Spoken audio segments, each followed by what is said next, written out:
Welcome to another tzuzamen. Hi, Hi, Tzili. Tzipi. Hi, Uri Rosenwaks. היי, עם ישראל. היי, אורי, זה פעם ראשונה, אני אמרתי. זה מראה על Uri איזשהו טוב. ריגוש. documentarist. Oh, yeah. And he came today because we are mentioning the 30th memorial year for Professor Yeshayahu Leibowitz. So Uri, just give us a few words about the documentary, and it was made a year ago, 3 years ago. No. The documentary was made in, first of all, hi, how are you? היי, היי, היי. The documentary was made 10 years ago, maybe Wow. more. It's Really? a series, it's a three-part series called Leibowitz, Emunah, Adama, Adam, Faith, Land, and People. And I made it with Rinat Klein for Channel 8. And I can say quite clearly that I have made a lot of films and series for television, and there's nothing that is outlasting like this one. Every year, it draws crowds again and again, public Can you please screenings. tell everybody a few words about Professor Leibowitz? I'm sure most of them Yeah. know, but still. You'll be surprised. Yeshayahu Leibowitz was one of the greatest Jewish thinkers in the 20th century. Next to He Buber, was right? different. He was an observant Orthodox Jew Right. and a professor in the natural sciences. Seven And PhDs. 4, I think. I think seven. We'll check it. Oh, he knows better. And it was famous especially for his views.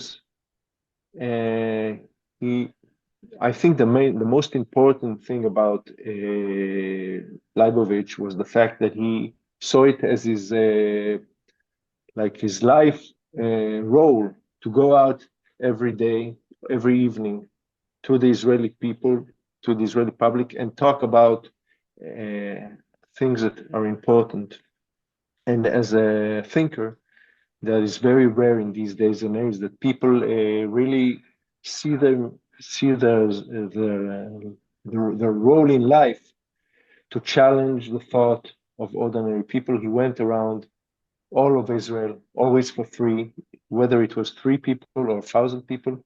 Just to meet with the people of Israel. To meet with the people, challenge them, and he was a Renaissance man in the way that he had so much knowledge, but most of his talks in front of people concerned 2 major things. One was the connection between religion and politics, which he was against, and the other one was the occupation, among other scientific and philosophical topics that he liked to talk about. But his main message was for Jews. His interest was in the moral of the Jewish people and the Jewish state, and he was, some people called him a modern prophet. Yeah. And he had raging criticism for the Israeli politics, for Israeli governments, for all generations, He had right a and tough left. criticism and very blunt. Yes, very, very blunt. And misunderstood because he worshipped God but didn't believe in him, right? No, that's not true.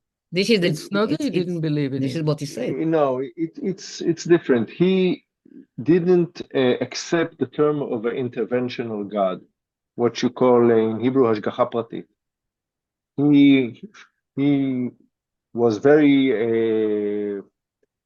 the Maimonides, the sage from the 12th century, was his greatest. He had great influence on Leibowitz, and the main thought is that God is not an interventionist. Like he always says, God is not Kupat Cholim, God is not an old man in the sky. God is unattainable. And the only way that you can work God is by, taking on yourself the commandments, the 613 commandments, Tariag mitzvot. Why? Why? That's a very interesting question, because when I first started studying Leibowitz, thoroughly when I made the series. First of all, I knew him, as somebody who talked against the occupation and against religion and politics, and I was very, very, very impressed with him as a young man. He was almost a mentor of mine, but I really didn't understand him. And the thing that you have to understand that all his perceptions come from the religious way that he believed in. There's nothing holy on the ground, on earth. The only thing that is holy is God, which is He's transcendental and unattainable. You can't come near to God. And because God is such a mystery that nobody can perceive or imagine, because every time you try to imagine God, you're worshiping yourself or you're worshiping your imagination, the only way to interpret belief is by sticking to the 613 So commandments. what is function? What is God's function? I think that what he did, he really separated God, but itself entity. He didn't like that everybody's using God in every manner too much everywhere. God told No, God has no function. God has no function God is except there. in attaining the mitzvahs. So Yeah. you don't attain, you don't get So the get mitzvahs any. are the mitzvahs, the 10 Commandments. No, it's the 16 and 613 Tariag mitzvot, which were So in them, given. it's what? It's a universal humanity in this mitzvot? He What was is talking it? about the Jewish. He was interested only in Jews. He Okay, didn't but have anything. what's in the core of those mitzvot, those deeds? How many? Six what? 613 Tariag. So, Triad. Yeah. So what in the core, what at the core of those? The core is working God in the way that the sages decided. One of the famous analogies, he said that when he talks about Mount Sinai, when Moses went up to Mount Sinai, which was to be, the peak of the presence of God, one of the peaks of Jewish history or Jewish belief. And he always said it was a total failure because when Moses came down with the commandments on that stone, on the Luchot HaBrit, he saw all the people of Israel worshiping the golden calf. And then he took the stone, the 10 commandments, which God supposedly gave them, and broke them. Okay.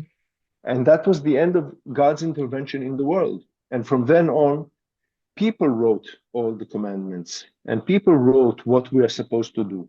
And these are the commandments that the sages decided that we should obtain and we should keep. And that is the only way that you can worship God. There's no connection to God. So why to worship him? Why to worship him?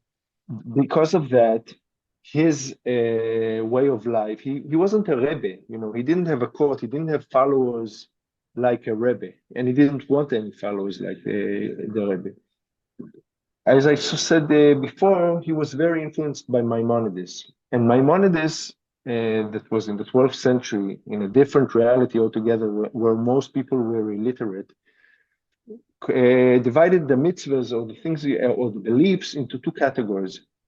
You have the necessary beliefs that people should take them because to enhance the social order. People must be afraid that if they do something bad, right, they will be punished.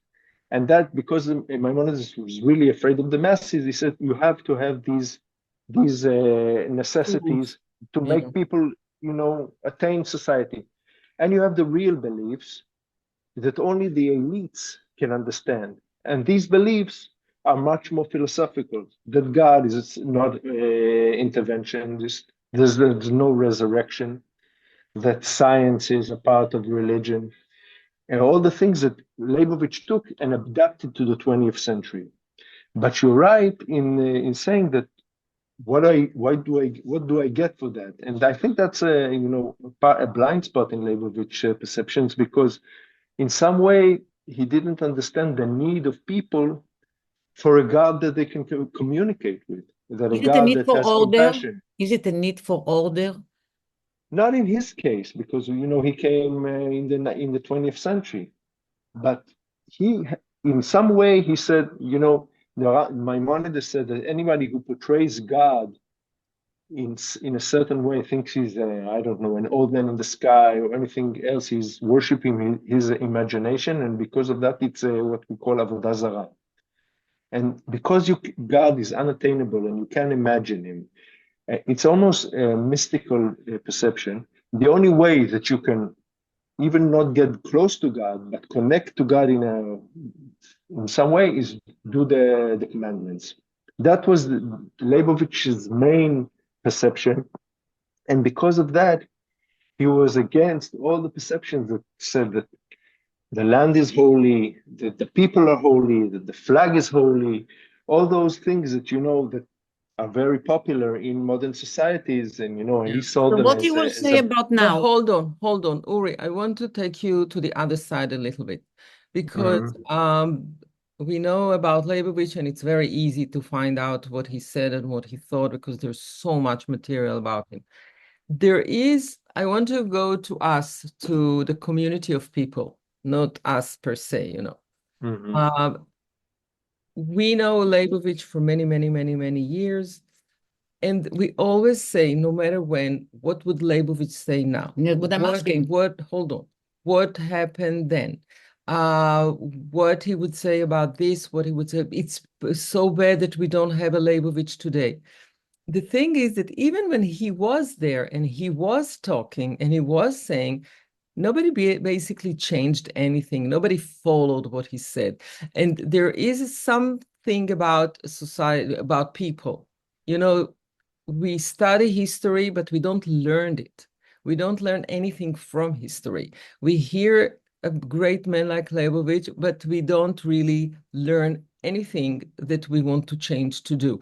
There's something that everything like starts from now, from us, from today. We want to do what we want to do. So what if he said it? And what if he did it? And what if it took place? And history repeats itself, with the bad things. And basically, we're not good to another. We're not good to another. But people need somebody that take care of their food and take care of their education. They don't listen to I'm not comparing, because Leibowitz was known by us and older people, some younger. Let's say that and I'm not comparing what Yuval Noah Harari today for the younger people. They want to hear what he says. They want to listen what he thinks. But nobody follows. They just ask him if he's going to stay in Israel or not, and where is he putting his money, which is today's questions. What is the weight of those things that we so longing to hear and try to have a life based on it? When we talk about a person like this, and basically nothing happens. We just complete our thing. I think he would be the first to agree with you. I mean, he said that he hasn't succeeded in influencing. Look where we are now.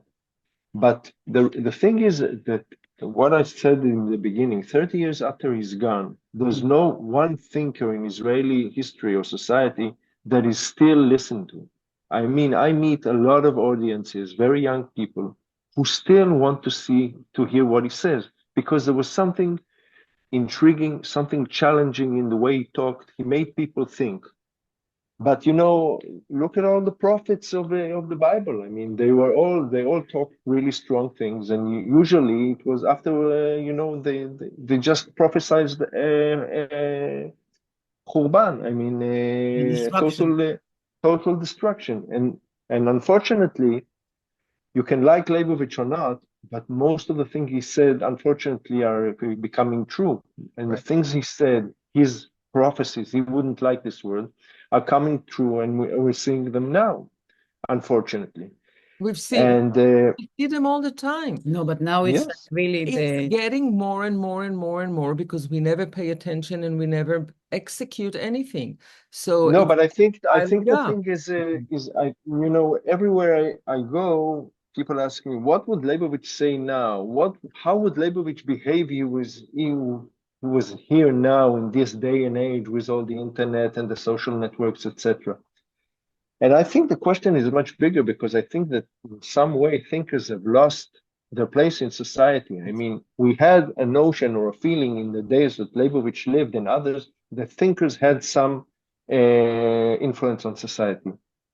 But I think that the thing is that the media was more narrow those days. Today, you can't talk about truth. You can't talk about facts. You have, people who believe that the world is flat. You have people who are saying things. You have a person running for to the presidency of the United States who stands on stage and talks about 10 minutes about the size of the penis of a deceased golfer.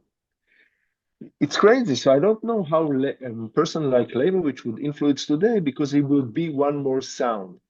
Right. He lived in a So much different noise. reality. Not only that, and come on, most people don't have the luxury to even go deep a little bit to who is Leibowitz. Most people, it's a luxury for them to listen to philosophers. I'm not sure, because he really got to a lot of people, but it was a different A lot of reality. people, People heard him. privileged people mostly. No, he talked it's hard to believe today, but he talked in the army.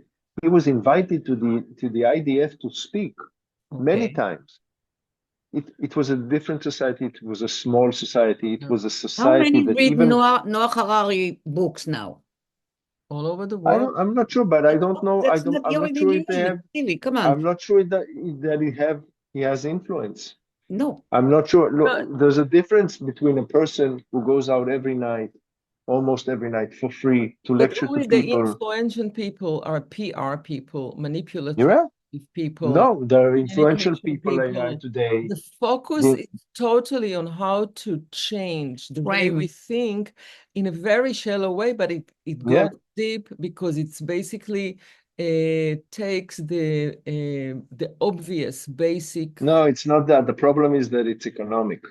I mean, the What I'm influences saying. on society today are economic. When 20 years ago, I don't know, when Facebook first surfaced in the world, we were sure we're earning some democratic vehicle to transcend our views, and we're controlled by a few algorithms and a few tycoons, and that is the world. I mean, and every time that you think that you hear somebody interesting on the net, somebody is profiting money from it. Yeah. And then you get the advertisements, and you get and so this is our world today. And I'm not sure But that people in a are world aware like that they are this, manipulated. You just cannot do anything about it.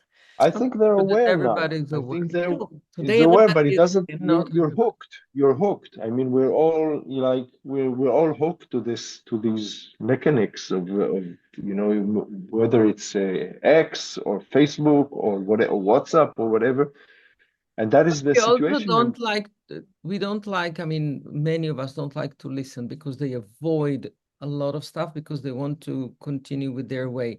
And if you look at like what I call the other side in Israel, they planted their ideology for years. They're developing something that we see it now, that it's very powerful, very strong. It crosses lines, and many people woke up too late.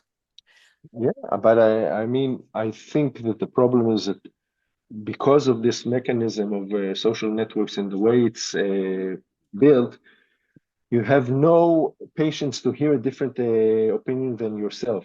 And it's true for the right and for the left. Right. Did he Everybody is appeal just, to the Oriental, to the Mizrahim? excuse me? Did Leibowitz touched the Oriental Jews? Or Look, they even he related to them in any way?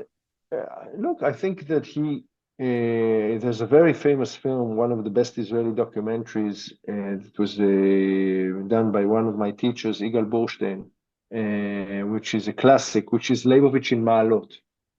And you see Leibowitz traveling with Israeli to that field city and having a dialogue with all kinds of people, religious and people from development towns. But it's really, he touched a lot of people. His house was open. People would come in and he would sit with them. But it's really a different world. So you can't, you can talk about his opinions, about the things he said, but I don't think you can seriously compare him and the situation or the reality he lived with what we're facing today. I don't know if he would be today. Would he be on Twitter? Would he be on Facebook? Would he join this thing? But I'm quite sure that he was here today and he would talk the way he talked 30 years ago, he would be in grave danger. He would be in a danger. People would violently Right. attack him. It was in some cases it did happen, but very, very, not like today. I'm not sure that people would have let him talk the way he would be on constant threat if he was today living. But I think there's another thing, because people like to be led. Most people like to be led, and they like to follow somebody who would either tell them what to do, how to think, or scare them. And Leibowitz wanted you to think for yourself. He was very strong, powerful thinker, and he wanted just to tell you what he thinks, but he demanded that you'll develop your own thinking. He didn't come to you and say, you need to do what I tell. It wasn't his style. So for people who would love to hear what he says, this was great, but everybody else is following all the other leaders that just take them by the nose. So how many people, as the question, how many people listened to him who didn't have his views? Look, he influenced in many ways. One of he had a weekly TV show on Parashat HaShavua, and you have the book that thousands of people wrote to him in letters asking for his help in a lot of topics, from medicine to research to personal problems. You see people that have difficulties or some kind of crisis, and they reach out to him. He made people listen, and because he was Orthodox and he was religious, so even the people who were opposed against him, the religious right, still appreciated him and listened to him, because he was very, he had. They couldn't argue with the vast knowledge he had in Judaism. It's not something that you can What he thought about the Rambam? He adored the Rambam. He saw himself as a follower of the Rambam. But in the philosophical writings of the Rambam, he took many out of he had lessons, he taught lessons of the Guide of the Perplexed for years in the Yeshurun synagogue in Jerusalem. Tell people what it is, what you said. The Guide of the Perplexed,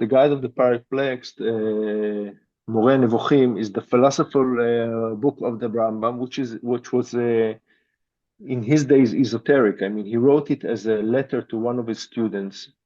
That is actually, it's a philosophical book, very complicated to understand, with a lot of traps and tricks that ordinary people won't be able to read it. And he talks about the things that we said, that God is not about the resurrection, about the interventionist God, about the need to study scientists, about who can really come close to God. Only people who master Judaism and philosophy can come close to God. And it was very esoteric. And as I said before, it was only intended for the elite, for people in those days who could perceive philosophical thought and the true thinking of the Rambam.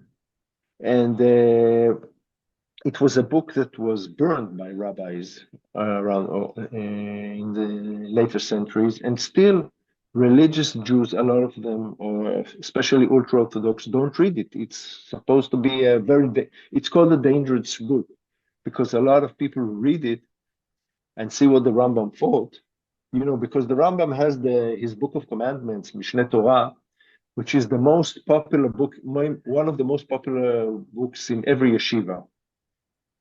But it's a book of all the rules of the Torah as the Rambam thought that should be obtained. But almost nobody reads the Guide of the Perplexed. It's considered to this day by ultra-Orthodox as a dangerous book who leads people to leave the religion. And even in France, in the Middle Ages, the rabbis came to the church and said, please burn those books because they're dangerous to you too.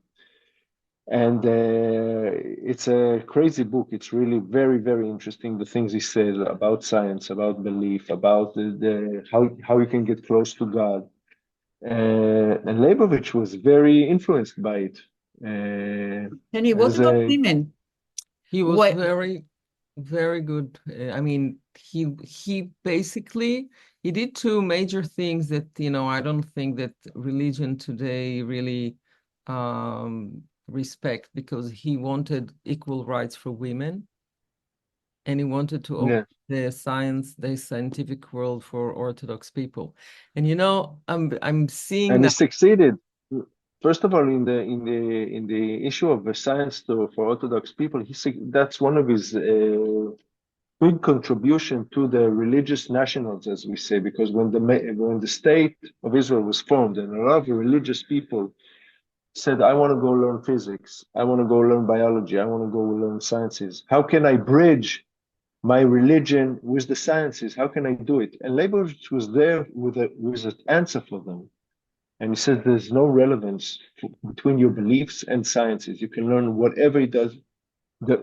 The science is not biased, and religion is not history. He always said the Bible is not a history book, it's not a science book, it's just an allegory to persuade you to believe in God.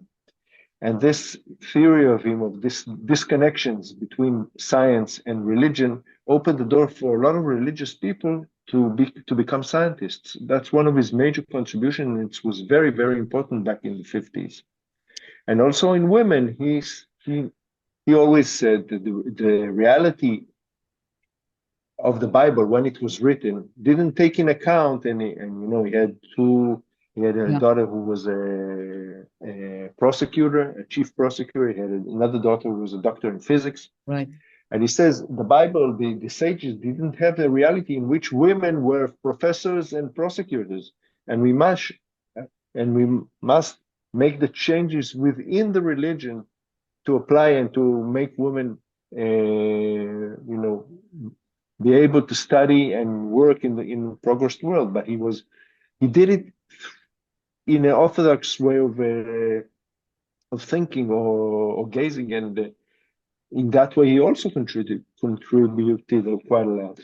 Every time when I see a Muslim guy crossing the road in New York and the wives follow after, covered from head to toe. Oh, me too, because my husband goes faster than me. No, it's not that. And I think about him, and he was Orthodox, and it won't even cross his mind not to be equal to his wife. Well, yeah, but of the women in general. But I want to come to you and ask you. You made so many documentaries and television series, and they're spread quite a few subject matter. So, what is the point when you decide I'm going to do a documentary on? What is the thought that you start with, or the question you start? Well, it really depends, because, for instance, with Leibowitz, it was an offer that was handed to me. It wasn't my idea. One day, Dana Cohen, which is a producer, phoned me and says, "Look, we're doing a series about Leibowitz. Would you like to join?" And I said, "How many times do you get a chance like this?" But after I did Leibowitz, one of the tragic things about Jewish Israeli education system is all the way that the topics of Judaism is conveyed to circular schools.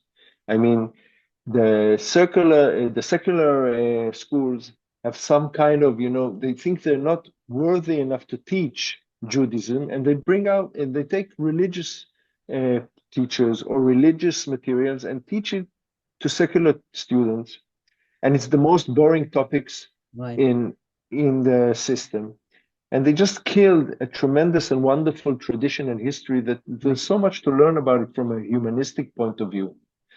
And after I studied Leibowitz for this series, and I saw the depths of thinking and thought and historical people, suddenly I learned about Maimonides, about the Rambam. And I said, look, this guy who lived in the 12th century is more modern than most of the rabbis today. I must make a series on him.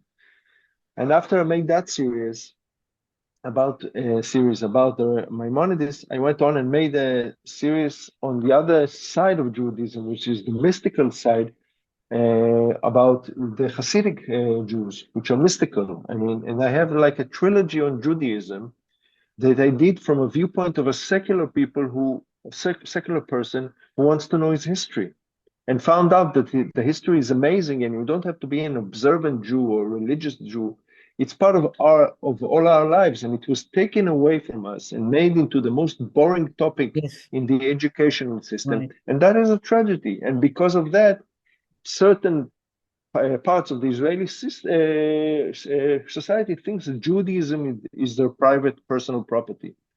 And the secular Jews are so, afraid of that they don't raise their voice. And that's the mistake. It belongs to all of us. So in You that did case, also about Rahat, about, the Rahat, you Bedouins. did the Bedouin, you did also about yes, because look, demonstrations. you have to, this I remember well. country is a treasure island for documentary filmmakers. You Right. know it yourself. We are conglomerates. Yeah, No, we're documentaries. nearing the end of that now.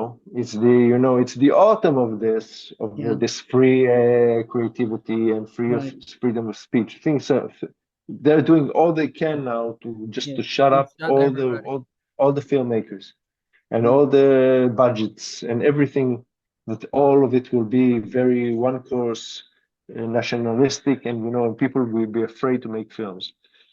But there's so much going around in our country, and me personally, which I'm very involved in social matters and political matters, it always, you have the hope that you make a difference. You tell a story of people who can't tell the story. You will Do help you them make make the a story. difference? Do you? What do you think? Documentaries can I change don't. opinions or Look, what they can do, I think, is enhance the heroes of the documentaries. When you go and make a film about some political or social activist who's doing something, and you tell his story, like for instance, I'll take a series I made in Haifa area, which is called The Bay. Right. Sorry, what happened here? I you're lost you. oh, you lost us. No, that's you cannot lose us. No, I can't see you. Just a minute. Something happened here. We're still here. Yeah. למה אני לא רואה? אתה שומע? מוזר. אני שומע, אבל אני לא רואה אתכם. אתם רואים אותי? אנחנו yeah, רואים אותך, ואני יותר גבוהה נהייתי, ואני הבלונדינית עכשיו, וזה בסדר שאתה לא רואה. כן. וכן, אני יותר צעירה, הרבה יותר צעירה מצילי עכשיו. אבל אם אתה מאמין לנו, אנחנו יכולים פשוט להמשיך לדבר. רגע, תעצרי שנייה את זה שאני אמצא את זה. את יכולה לעצור? כן. אני אוהבת שאתה אומר. תעצרי שנייה, אני לחצתי על משהו בטעות. מה אני צריכה להראות את ערוותי? שנייה, רגע. מה עשיתי פה, אלוהים? הכל טוב. אז זהו, פשוט עשית תניח כל לזה כך הרבה ותסתכל. דברים טובים. תמשיך עכשיו. רגע. עקשן, אין מה לעשות. בכנוס אי אפשר דוקומנטרי אם אתה לא עקשן.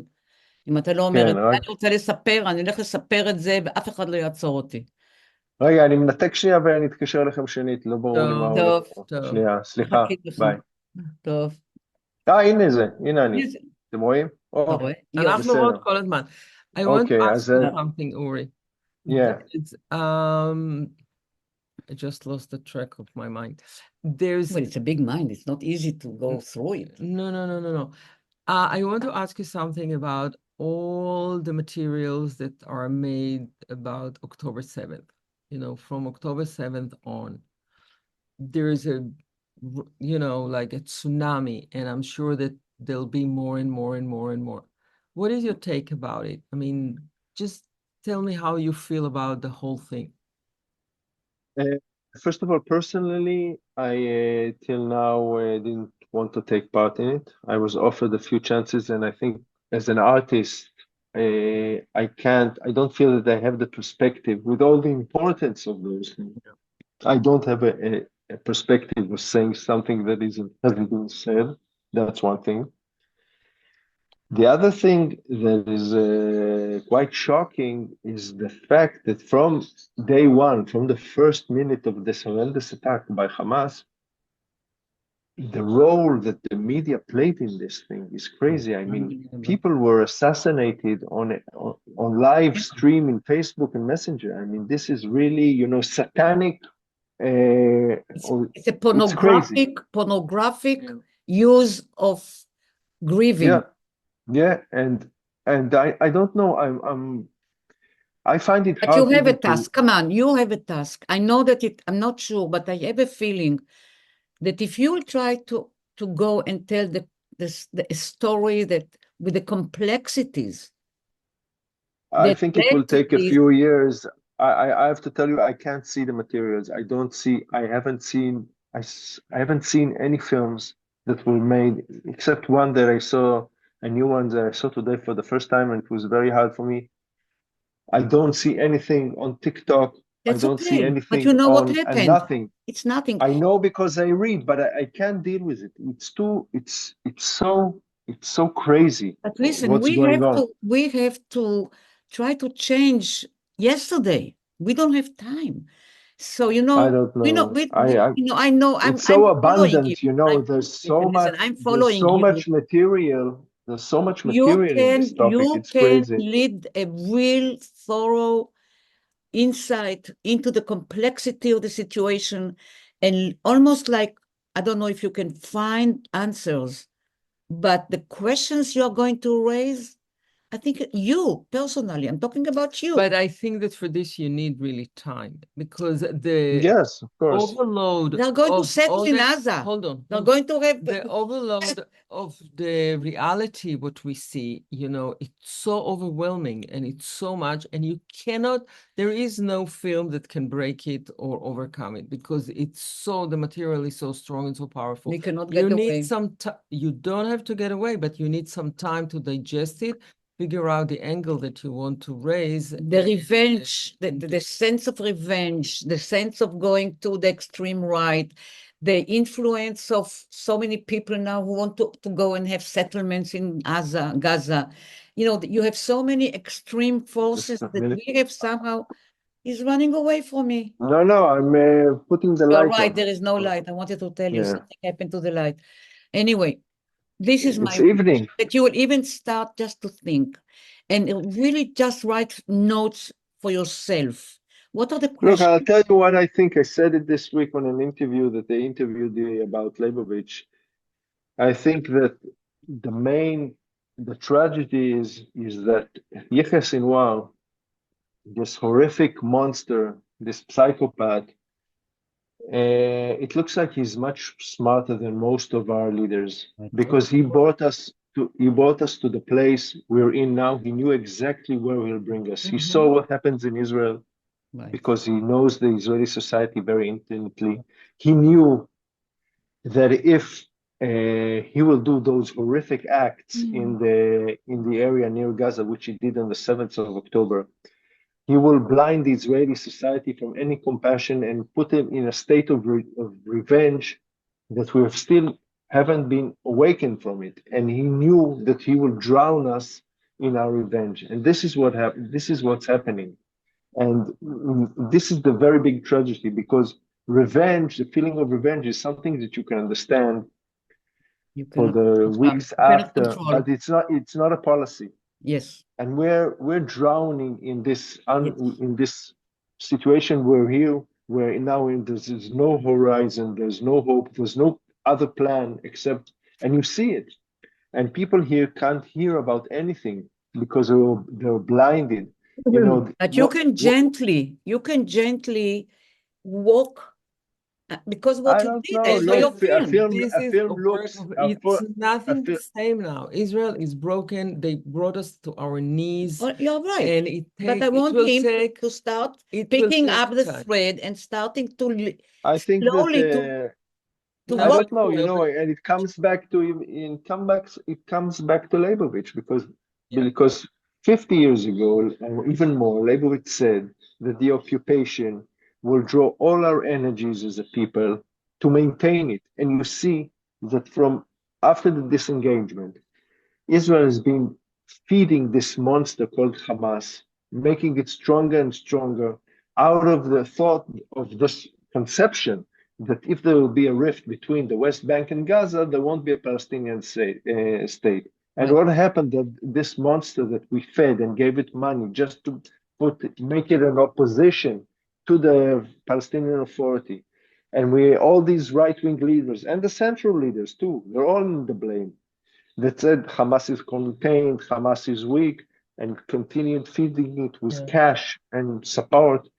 And this monster woke up one morning and swallowed us. And things didn't start on the 7th of October. And that is the tragedy, that what Leibowitz prophesied after 67 has become a very bitter and sad reality. That's the truth. Right. But people here are not willing to hear it. And you know, I'm asking, where will be a year? Where will we be a year from now? What will happen? We've become the leopards of the world. We Yeah, have no horizon. We're eating each other's liver here. right. And Sinwar got us to a place, you know, he saw it's the perfect storm, the perfect moment to hurt Israel, and he acted. And this is the collaborate with, situation. yeah. Yeah.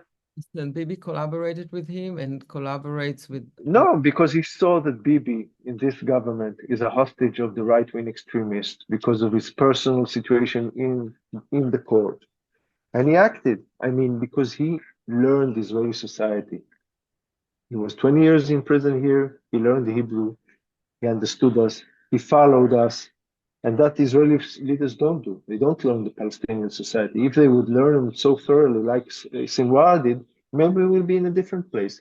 So, But you can start with asking yourself how one man can really change in such, not change, but go into the minds of whole country and take it to his vision.